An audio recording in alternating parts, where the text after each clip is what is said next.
अनहोनी को टालती मिले अभय वरदान। अहोई व्रत की कथा सुनाऊं, सुनो सुखी रहेगी आपकी संतान। जय अहोई माता। ओम नमः शिवाय। प्रिय भक्तगणों, आप सभी माताओं बहनों को अहोई अष्टमी व्रत की अनंत शुभकामनाएं। अहोई माता की कृपा से आप सदा पुत्रवती हों। अहोई माता आपकी संतान की हर मुसीबतों से रक्षा करें। प्रिय भक्तगणों, अहोई व्रत कार्तिक माह कृष्ण पक्ष की अष्टमी के दिन बड़ी धूमधाम से मनाया जाता है और आज अहोई अष्टमी का व्रत है। पुत्रवती माताएं इस पावन व्रत को बड़े ही भक्ति भाव से कठोर निर्जला उपवास रखती हैं, जिससे उनकी संतानें जीवन भर सुरक्षित सुख सौभाग्य प्राप्त करती हैं तथा हर तरह के संकटों से अहोई माता उनकी रक्षा करती हैं। तो आइए प्रिय भक्तगणों, माता अहोई की पावन व्रत कथा को बड़ी श्रद्धा तथा प्रसन्न चित मन से श्रवण करते हैं। इस कथा के श्रवण का फल आपके संतान को मिलेगा और वे जीवन में संकट मुक्त सुखी रहेंगे, ऐसा स्कंद पुराण में नारद जी द्वारा कहा गया है। तो बोलिए अहोई माता की जय हो। अहोई माता देवी पार्वती का स्वरूप है। पूर्व काल की बात है, कंचनपुर नगर में एक साहूकार था जिसके 7 बेटे बहुएं और एक बेटी थी। एक बार कार्तिक के महीने में अष्टमी को अपने मकान की लिपाई पुताई करने के लिए 7 बहुएं अपनी इकलौती ननद के साथ जंगल में मिट्टी लेने गई। जंगल में मिट्टी खोदने की जगह एक स्याहू की माद थी। मिट्टी खोदते समय ननद के कुदाल से स्याहू के बच्चे को चोट लग गई और वह तुरंत मर गया। इससे स्याहू माता बहुत नाराज हो गई। उन्हें बहुत दुख हुआ और बोली कि जिस तरह तूने मेरे बच्चे मारकर मुझे निसंतान किया है, उसी प्रकार मैं तुझे भी निसंतान कर दूंगी। मैं तेरी कोख बांध दूंगी। यह बात सुनते ही साहूकार की बेटी डर गई और उसने अपने सभी भाभियों से अपने बदले कोख बंधवाने के लिए कहा, परंतु उसकी सभी भाभियों ने मना कर दिया। परंतु छोटी बहू सोचने लगी, अगर मैंने भी अपनी कोख नहीं बंधवाई तो सासू माँ बहुत नाराज होगी। यह सोचकर छोटी भाभी ने ननद के लिए अपनी कोख बंधवाने का निर्णय लिया। उसके बाद छोटी बहू की कोख बंध गई और जब भी उसे संतान होती वह 7 दिन के भीतर ही मर जाती। साल दर साल अहोई अष्टमी का व्रत आता। उसकी जेठानियां व्रत करती और संतान की लंबी आयु की कामना करती, जबकि छोटी बहू घर में बैठी रोती रहती। इस बात से परेशान होकर साहूकार परिवार ने एक ब्राह्मण को बुलाया और समाधान जानने की कोशिश की। ब्राह्मण ने कहा कि इस श्राप से मुक्ति के लिए तुम्हें सुरई गाय की सेवा करनी होगी, जो स्याऊ की सहेली है। यदि सुरई गाय स्याऊ माता से कहेगी तो शायद स्याऊ माता तुम्हारी कोख खोल दे। यह सुनकर छोटी बहू ने सुरई गाय की सेवा शुरू कर दी। वह प्रतिदिन सुबह उठकर गाय का गोबर साफ करती, उसे चारा डालती, साफ पानी देती। सुरई गाय ने सोचा, यह सब सुबह सुबह मेरी सेवा कौन करता है, इसका पता लगाना होगा। अगले दिन सुरई गाय जल्दी उठ गई और देखती है कि साहूकार की सबसे छोटी बहू सारा काम कर रही है। यह देखकर सुरई गाय बोली कि हे पुत्री, तुम किस लिए मेरी सेवा कर रही हो? तो वह बोली, हे गौ माता, स्याऊ माता ने मेरी कोख बांध रखी है, जिस वजह से मेरे बच्चे नहीं जीवित रहते। यदि आप उनसे कहकर मेरी कोख खुलवा दें तो मैं आपका बहुत उपकार मानूंगी। यह सुनकर सुरई गाय माता को बड़ा ही दुख होता है और छोटी बहू पर बड़ी दया आ जाती है। तब सुरई गाय उसके साथ 7 समुंदर पार स्याऊ माता के पास चल दी।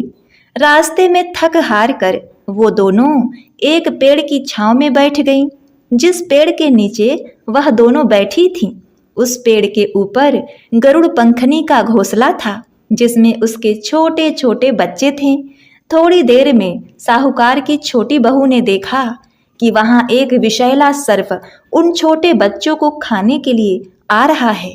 यह देखकर छोटी बहू ने उस सांप को तलवार से मार डाला। जब गरुड़ पंखनी आई तो उसने पेड़ के आसपास रक्त देखा, जिसे देखकर उसे ऐसा लगा कि साहूकार की छोटी बहू ने ही मेरे बच्चों को मार दिया है। अब वह क्रोध के मारे अपनी चोंच से साहूकार की छोटी बहू को मारने लगी। तब छोटी बहू बोली कि हे गरुड़ पंखनी, मैंने तुम्हारे बच्चे को सर्प से बचाया है और तुम मुझे मार रही हो। यदि यकीन नहीं है तो पास में पड़े मरे हुए सर्प को देखो। गरुड़ पंखनी ने जब पेड़ के पीछे मरे हुए सर्प को देखा तो उसे विश्वास हो गया और वह बड़ी ही खुश हो गई और बोली कि हे साहूकार की छोटी बहू, तुम जो चाहो मुझसे वर मांग लो। तब छोटी बहू बोली, हे बहन, 7 समुंदर पार स्याऊ माता रहती हैं, तुम हमें वहां पहुंचा दो। अब गरुड़ पंखनी उन दोनों को अपनी पीठ पर बिठा ली और 7 समंदर पार स्याऊ माता तक पहुंचा दिया। स्याऊ माता सुरई गाय को देखते ही प्रसन्न हो गई और बोली, आओ बहन, बड़े दिनों में आई हो, अब आई हो तो मेरे बालों में से जुएं निकाल दो। तब सुरई गाय ने साहूकार की बहू से कहा, हे साहूकार की बहू, यही सही मौका है, मन मांगी मुरादे मांग लो, स्याऊ माता के जुएं निकाल दो। सुरई गाय माता के कहने पर साहूकार की बहू ने स्याऊ माता के सिर से सारी जुएं निकाल दी। इस पर प्रसन्न होकर स्याऊ माता ने छोटी बहू को आशीर्वाद दिया कि हे साहूकार की छोटी बहू, तेरे 7 बेटे और 7 बहुएं हो। यह सुनकर छोटी बहू बोली, अरे माता, मेरे तो एक भी संतान नहीं है। स्याऊ माता ने पूछा, ऐसा क्यों? तो वह बोली, माता, यदि आप वचन दें तो मैं आपको इसका कारण बता सकती हूँ। स्याऊ माता ने उसे वचन दे दिया। स्याऊ माता को वचनबद्ध करने के बाद छोटी बहू बोली, माता, मेरी कोख आपके पास बंधी है, उसे खोल दें। यह सुनते ही स्याऊ माता बोली, अरे, मैं तो तेरी बातों में आकर धोखा खा गई, तूने तो मुझे ठग लिया। फिर भी तेरे अंदर बड़ी ही भक्ति भावना है, जा, मैं तेरी कोख खोलती हूँ। अब तू घर जा और घर जाकर अहोई माता का उद्यापन करना, 7 अहोई बनाकर 7 कड़ाही देना। साहूकार की बहू घर लौटी तो देखती है कि उसके घर में उसके 7 बेटे और 7 बहुएं बैठे हैं। यह देखकर वो बहुत ही प्रसन्न हुई। उसने 7 कड़ाही और 7 अहोई बनाई और अहोई अष्टमी का उद्यापन किया। उधर दूसरी ओर जेठानियां बोली कि चलो सब जल्दी जल्दी पूजा कर लो, अभी छोटी बहू का रोना धोना शुरू हो जाएगा। जब काफी देर तक उसकी आवाज नहीं आई तो जेठानियों ने अपने बच्चों को पता लगाने भेजा। बच्चों ने आकर बताया कि माँ, वहां तो उद्यापन का कार्यक्रम चल रहा है। यह सुनते ही सभी जेठानियां छोटी बहू के घर पहुंची और पूछने लगी कि हे छोटी बहू, तुमने अपनी कोख कैसे खुलवाया? तब वह बोली, दीदी, स्याहू माता ने मुझ पर कृपा करी और मेरी कोख खोल दी। सभी लोग अहोई माता की जय जयकार करने लगे। इसके बाद सभी जेठानियों ने कहा, हे छोटी बहू, अहोई अष्टमी के दिन क्या नहीं करना चाहिए? तब छोटी बहू ने बड़े प्रेम भाव से कहा, दीदी, अहोई अष्टमी पर नुकीले चीजें, चाकू, ब्लेड, सुई आदि का प्रयोग नहीं करना चाहिए, ये अपशगुन माना जाता है। अहोई अष्टमी पर पेड़ पौधे नहीं काटने चाहिए, कोई जमीन से जुड़ा कार्य नहीं करना चाहिए, क्योंकि यह व्रत प्रकृति, संतान, जीवन से जुड़ा हुआ है। इसीलिए इस दिन प्रकृति के साथ कोई छेड़छाड़ न करें। अहोई अष्टमी के दिन तुलसी के पौधे को छूने की मनाही है। इस दिन तारों को अर्घ देते समय तांबे के बर्तन का इस्तेमाल नहीं करना चाहिए।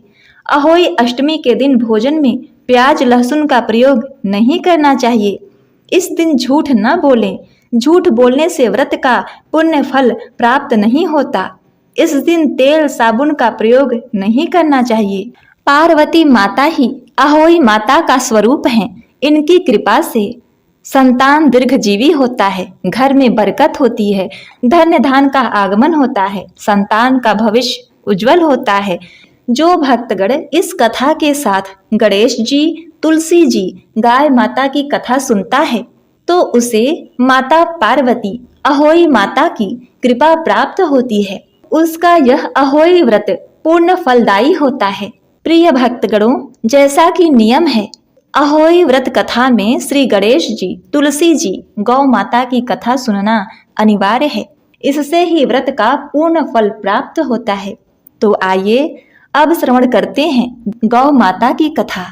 बहुत पुराने समय की बात है। मधुबन नामक गांव में एक सेठ सेठानी रहा करते थे। सेठ बहुत ही पैसे वाले थे।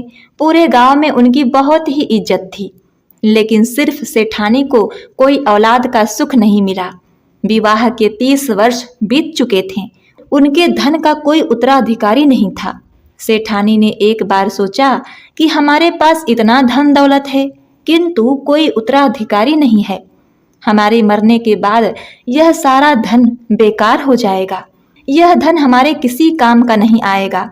एक दिन सेठानी ने सेठ से कहा कि हे सेठ जी, आप एक गाय माता को खरीद लो। मैं गाय की सेवा करूंगी ताकि हमारा अगला जन्म सुधर सके। मैं पूरा समय घर में अकेली रहती हूँ, मेरा मन नहीं लगता। सेठ जी ने हामी भर दी। लेकिन कई दिन निकल गए, सेठ जी गाय लेकर नहीं आए। तो एक दिन सेठानी गांव के सुनार के पास गई और एक चांदी की गाय बनवाई। साथ ही गाय के लिए सोने के जेवर भी बनवाए, पाँव में पायल, गले में कंठी, गले का हार बनवाया और फिर कपड़े बनवाए। गाय की पूजा पाठ करने लगी। रोजाना की पूजा पाठ करती, कहानी कहती, हलवा पूरी बनाकर भोग लगाती। फिर उन्हें भोजन कराने के बाद बाहर आने वाली गायों को खिलाती। अब सेठानी का समय बहुत ही अच्छे तरीके से गुजरने लगा। पूजा पाठ करते करते 1 साल बीत गया। एक दिन सेठानी ने सेठ से कहा कि मुझे गाय माता का उद्यापन करना है। किसी योग्य ब्राह्मण को खाना खाने के लिए लेकर आइए। तब सेठ जी गांव के ही एक पंडित जी के पास गए और बोले, पंडित जी, कल आप मेरे घर खाना खाने पधारिएगा। सेठ जी ने कहा कि मेरी पत्नी गाय का उद्यापन करेगी। पंडित जी ने उस समय हामी भर दी। पंडित जी मन ही मन सोचने लगे कि गाय के उद्यापन में मुझे गाय भी मिलेगी, मैं उसको कैसे संभालूंगा। मेरे पास तो खुद रहने के लिए एक छोटी सी झोपड़ी है। मैं अपने बच्चों को ठीक से खाना भी नहीं खिला पाता। मैं गाय को कहाँ से खिलाऊंगा। मन ही मन पंडित जी ने सोच लिया कि मैं सेठ जी के यहाँ खाना खाने नहीं जाऊंगा। इधर सेठानी ने गाय के उद्यापन के लिए 2 तांबे के बड़े बड़े ड्रम खरीदे। एक में पानी भरा और एक में सूखा गेहूं का दलिया भर दिया और एक बोरी गेहूं खरीदा ताकि वह गाय के नाम से पंडित जी को दान दे सके। फिर पंडित जी के लिए कई तरह के व्यंजन बनवाए। सुबह से दोपहर हो गई, लेकिन पंडित जी खाना खाने नहीं आए।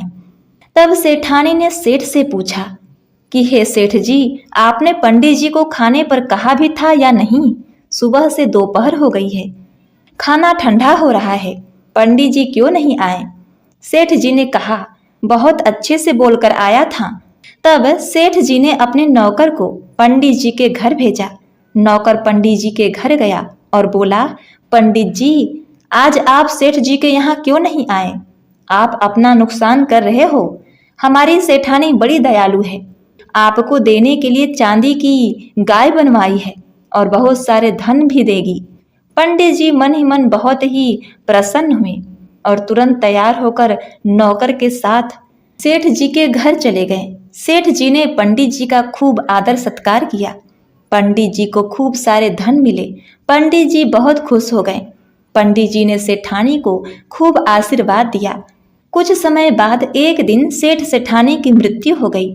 जब उनके मार्ग में वैतरणी नदी आई तो सेठानी ने आंखें बंद करके गाय माता का ध्यान किया। उसी समय उनके सामने चांदी की गाय माता आ गई। सेठ सेठानी से कहने लगी कि आप गाय माता का पूंछ पकड़ लीजिए, हमें वैतरणी पार करनी है। दोनों सेठ सेठानी ने गाय माता की पूंछ पकड़ ली। दोनों बड़े आराम से वैतरणी नदी पार कर ली। नदी पार करने के बाद सेठ जी अपनी पत्नी से कहा, हे सेठानी, यह क्या चमत्कार है, तुमने कब चांदी की गाय बनवाई? सेठानी ने सेठ को पूरी बात बताई कि हमारे धन का कोई उत्तराधिकारी नहीं था, तो मैंने चांदी की गाय बनवाकर पूरे साल उनकी पूजा की। गाय के उद्यापन में चांदी की गाय और बहुत सारे धन धान्य दान में दिए। उसी का फल है कि आज हमने बड़े आराम से वैतरणी नदी को पार कर लिया है। जो भी मनुष्य अपने जीवन काल में ऐसा करता है तो मरने पर उसे मार्ग में दुख नहीं देखने पड़ते। इस कहानी का फल सबको मिले, कहानी कहने वाले को, सुनने वाले को और हुंकारा भरने वालों को भी। जय गौ माता। ओम नमः शिवाय। प्रिय भक्तगणों, अब आइए श्रवण करते हैं परम पावनी तुलसी माता की कथा। उसके पश्चात अंत में हम अहोई माता की आरती का श्रवण करेंगे। कार्तिक महीने में एक बुढ़िया माई तुलसी जी को सींचती और कहती, हे तुलसी माता, सबकी दाता, मैं तेरा बिड़ला सींचती हूँ, मुझे बहू दे, पीताम्बर की धोती दे, मीठा मीठा गाश दे, वैकुंठ में वास दे, चटक की चाल दे, पटक की मौत दे, चंदन का काठ दे, रानी सा राज दे, दाल भात का भोजन दे, ग्यारस की मौत दे, कृष्ण जी का कंधा दे। तब तुलसी माता यह सुनकर सूखने लगी। तो भगवान ने एक दिन तुलसी माता से पूछा, हे तुलसी, तुम क्यों सूख रही हो? तुलसी माता ने भगवान श्री कृष्ण से कहा कि हे प्रभु, एक बुढ़िया यहाँ रोज आती है और यही बात कहकर जाती है। मैं उसकी सभी बातें पूरी तो कर दूंगी, किंतु कृष्ण का कंधा कहाँ से लाऊंगी? भगवान श्री कृष्ण बोले कि हे तुलसी, वह मरेगी तो अपने आप ही कंधा देने मैं जाऊंगा, तुम बुढ़िया माई से यह बात कह देना। इसके बाद एक दिन ग्यारस के दिन बुढ़िया माई मर गई। बुढ़िया माई के मरने पर सारा गांव इकट्ठा हो गया और उनका अंतिम संस्कार आने पर उन्हें उठाने लगे, लेकिन वह बहुत ही भारी हो गई, जिससे उनकी अर्थी टस से मस नहीं हुई। सभी बोले कि यह तो बड़ी संस्कारी थी, बड़ी पूजा पाठ करती थी, कोई पाप नहीं किया, फिर भी यह बुढ़िया इतनी भारी कैसे हो गई? तब एक बूढ़े ब्राह्मण के वेश में भगवान श्री कृष्ण जी वहां आए और कहने लगे, हे भाइयों, यह भीड़ कैसी है? तब गांव वाले बोले कि एक बुढ़िया मर गई है और वह इतनी पापिनी थी कि उसकी अर्थी नहीं उठ रही है, बहुत भारी हो गई है। भगवान बोले, मुझे इसके कान में कुछ कहने दो, फिर यह उठ जाएगी। भगवान बुढ़िया के पास गए और उसके कान में कहा, माई, तू अपने मन की कर ले, पीताम्बर की धोती ले, मीठा ग्रास ले, बैकुंठ में वास ले, चटक की चाल ले, चंदन का काठ ले, झालर की झनकार ले, दाल भात का भोजन ले, कृष्ण जी का कंधा ले। भगवान की सारी बातें सुनकर बुढ़िया माई हल्की हो गई। भगवान अपने कंधे पर उसे ले गए। बुढ़िया को मुक्ति मिली और वह बैकुंठ को चली गई। हे तुलसी माता, जैसे आपने उस बुढ़िया माई की मुक्ति की, वैसे सभी की करना। जैसे भगवान ने उसे कंधा दिया, हमें भी देना। जय तुलसी महारानी। ओम नमः शिवाय। धन संपदा बरकत देने वाली श्री गणेश भगवान की कथा। एक गांव में एक बुढ़िया माई रहती थी। वह बहुत ही गरीब थी। रोज लकड़ियां बीनती और उसे बेचकर अपना गुजर बसर किया करती, अपना पेट पाला करती थी। ऐसे ही एक दिन की बात है, बुढ़िया माई जंगल में लकड़ियां बीन रही थी। वह समय सर्दियों का था, बहुत ही कड़ाके की ठंड पड़ रही थी। तभी उसे एक छोटा सा चूहा दिखाई दिया, जो सर्दी के मौसम में ठंड से बहुत ही कांप रहा था। बेचारा मरने की अवस्था में था। बुढ़िया माई को उस पर बहुत दया आई। वह उसे लेकर अपने घर आ गई। घर आकर रुई में लपेट कर उस चूहे को उन्होंने घर में हट दिया और उसकी जान बचाई। उसे दूध तथा कुछ उबले हुए अनाज भी दिए। वह चूहा उस अनाज और दूध को पीकर अपना पेट भरता है। अब चूहा बुढ़िया माई के साथ रहने लगा। बुढ़िया माई भी उसे अपने पुत्र की तरह ही प्रेम किया करती थी। उसने चूहे का नाम मूसक रखा। धीरे धीरे पूरे गांव को यह पता चल गया कि मूसक नाम का एक चूहा बुढ़िया माई का बेटा है। अब देखिए, समय बीतने लगा और बुढ़िया माई हर कृष्ण पक्ष की संकष्टी चतुर्थी, अखुरत चतुर्थी का व्रत किया करती थी। ऐसे ही एक दिन की बात है। राज्य के राजा के बेटे का विवाह था। पूरे गांव में से प्रत्येक घर से एक व्यक्ति बारात में जा रहा था। पड़ोसियों ने पूछा, हे बुढ़िया माई, तुम्हारे घर से राजकुमार के विवाह में बारात में कौन जाएगा? वह बोली, मेरे तो मूसक के अलावा और कोई नहीं है।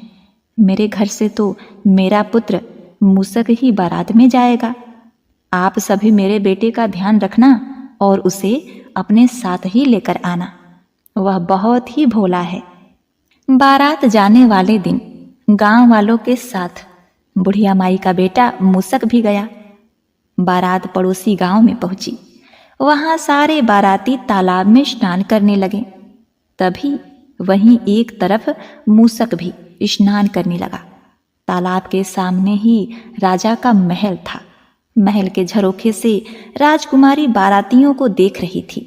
वहां सभी बारातियों के साथ मूसक को भी स्नान करता देखकर बड़े ही आश्चर्य में पड़ गई। उसने देखा मूसक अपने खोल से बाहर निकल रहा है और एक सुंदर पुरुष के रूप में बदलकर स्नान करने लगा और वापस उसी खोल में घुसकर मूसक बन जाता है। अब क्या था, शाम को राजकुमार की बारात सज धज कर बैंड बाजों के साथ महल में पहुंची। वरमाला के समय राजकुमारी को लेने उनकी सखियां गई। वरमाला में राजकुमारी नहीं आई। दुल्हन के माता पिता ने सेविका को भेजकर राजकुमारी को बुलवाया, किंतु उसके साथ राजकुमारी फिर नहीं आई। मुहूर्त का समय टल रहा था। पंडित जी बोले, दुल्हन को जल्दी से बुलाइए, मुहूर्त निकल रहा है। अब आखिर में राजा रानी उसे बुलाने गए। राजकुमारी ने कहा, हे माता, मैं इस राजकुमार से विवाह नहीं करूंगी।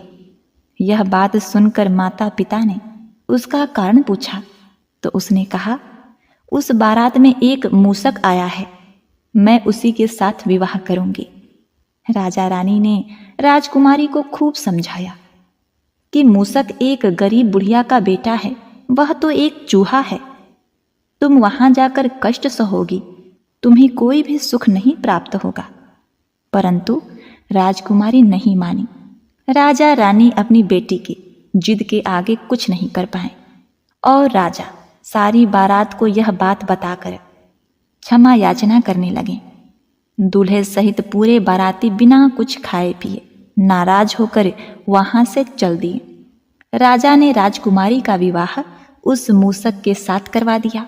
उधर बारात गांव में आई तो बेचारी बुढ़िया माई गांव वालों से पूछने लगी कि तुम सब तो आ गए, परंतु मेरा पुत्र मूसक कहाँ है?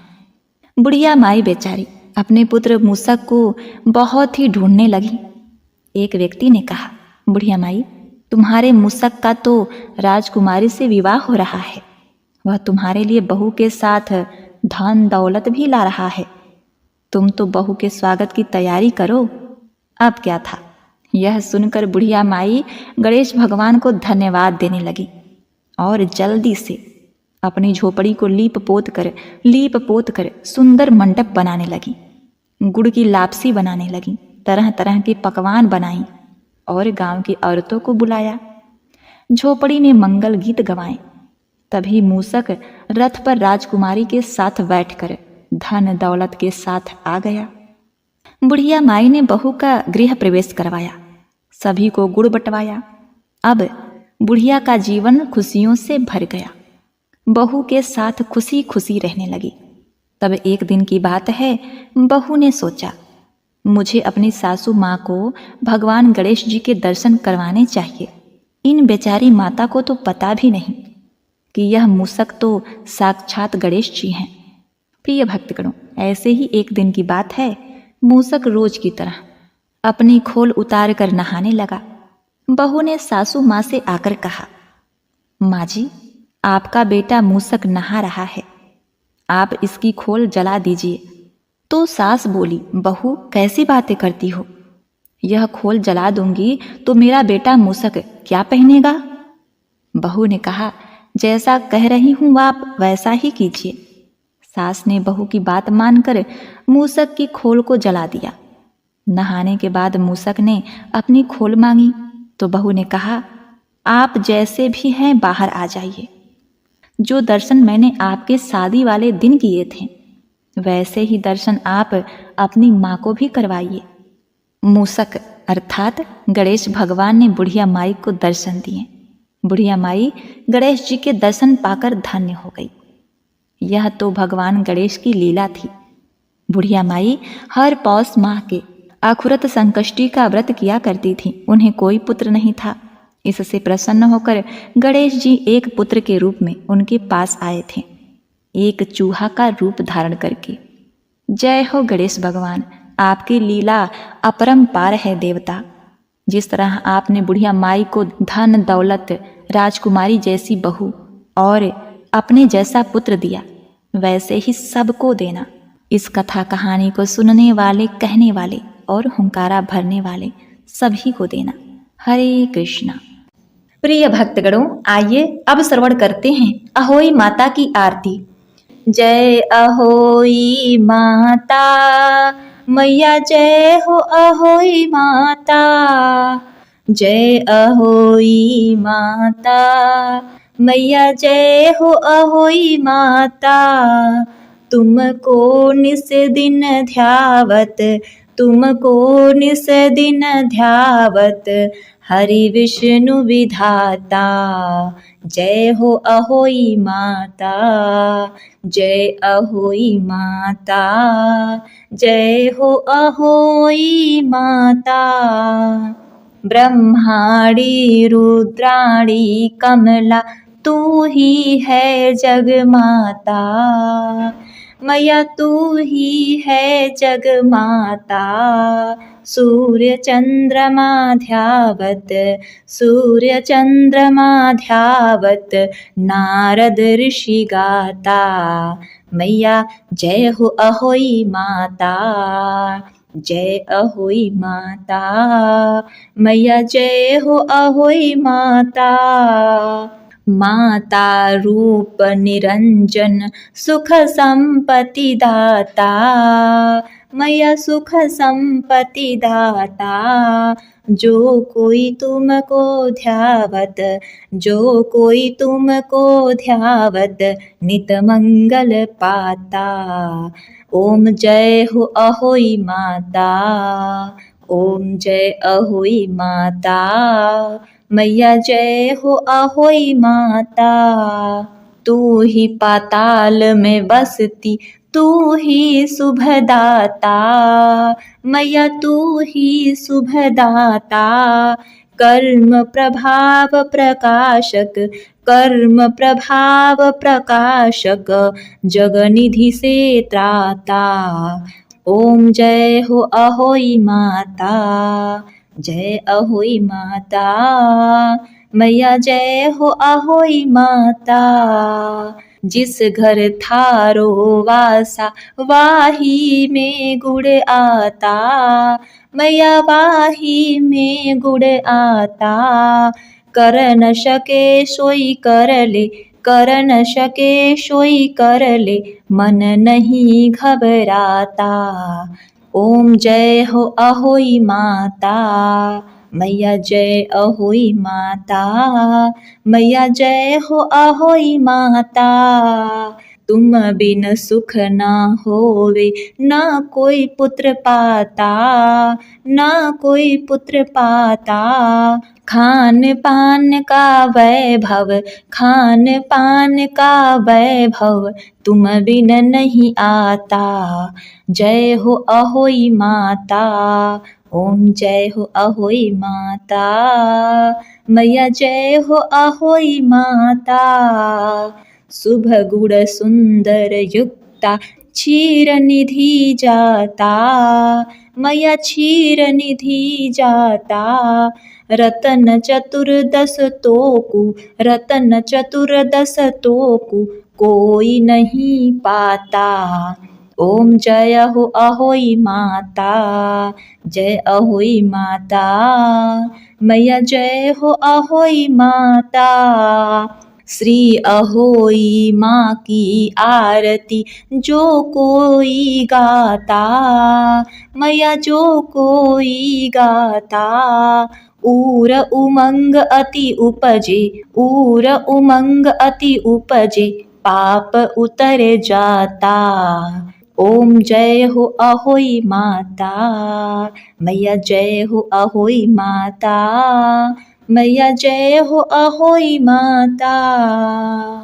जय अहोई माता, मैया जय हो अहोई माता। ओम नमः शिवाय। जय माता रानी।